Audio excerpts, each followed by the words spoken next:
Biggest story in horse racing around here for decades was the Triple Crown drought. Yeah, getting our hopes up over and over that the drought would be ended and then getting them dashed. Tonight, as we continue our special series, Derby 150 Moments in History, we take you back to 2015 and the horse that changed all that.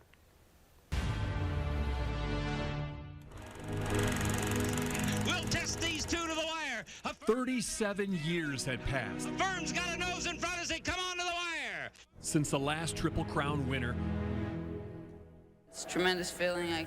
I didn't realize how good it feels until after the race. But And some were lobbying for a format change, contending it was just too difficult anymore.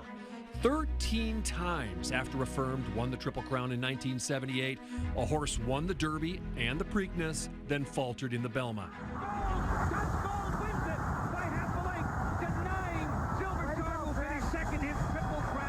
No one knew the pain better than trainer Bob Baffert, who came that close 3 times. 20 years in the waiting, 1 furlong to go, but here comes his rival, Victory Gallop. Perhaps none more heartbreaking than Real Quiet's photo finish loss to Victory Gallop. Here's the wire!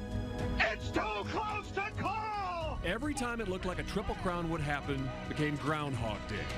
And War Emblem has given way. No Triple Crown for the 24th year. Then along came a colt born on Groundhog Day named American Pharoah. Going into the 2015 Kentucky Derby, Bob Baffert had the 2 top guns, Dortmund and American Pharoah, who I was allowed to interview before the race. Well, good morning to you, Mr. American Pharoah. You're looking pretty good. Here's Jill down here with Dortmund. You jealous too? Yes, you are jealous. Are you faster or are you faster? That's the question we're going to have to answer. No? Don't shake your head no.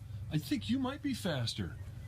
Wow, all right, this morning in the Baffert barn, got a little difference of opinion here. Dortmund says he's faster. Pharoah admits Dortmund's faster. However, can Pharoah catch him in the lane, turn him for home? That's going to be the issue. As they make their way to the backstretch, it is Dortmund in front. He went a half mile in an easy 47 1/5 seconds. Dortmund. As the race unfolded, Dortmund backed up his claim. And they're rounding the far turn, and Dortmund is the leader. He's on top by a half length.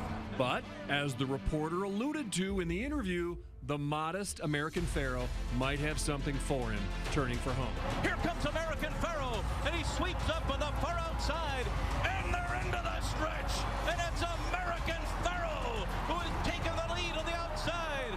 Coming to the finish, American Pharoah and Victor Espinosa have won the Kentucky Derby. Buffer, he's just an amazing trainer. I can say that because I went to Kentucky Derbies for him. A star was born. Huge crowds every time American Pharoah arrived anywhere. Couldn't even take a bath without a helicopter hovering above. It's just exciting. It's so good for racing. We need a star.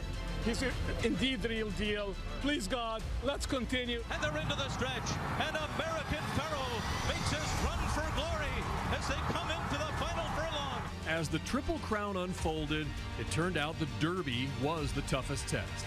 90,000 people at Belmont Park and 22 million watching on TV learned the Triple Crown could still be accomplished. And here it is.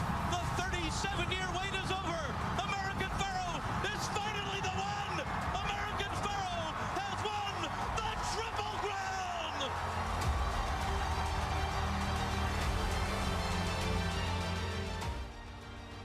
So, by the way, Derby attendance in 2015 was 170,000, destroying the record. Now, for good measure, after the Triple Crown, American Pharoah went on to become the only horse in history to win the Grand Slam of thoroughbred racing by winning the Breeders' Cup Classic at Keeneland, too, and setting a track record.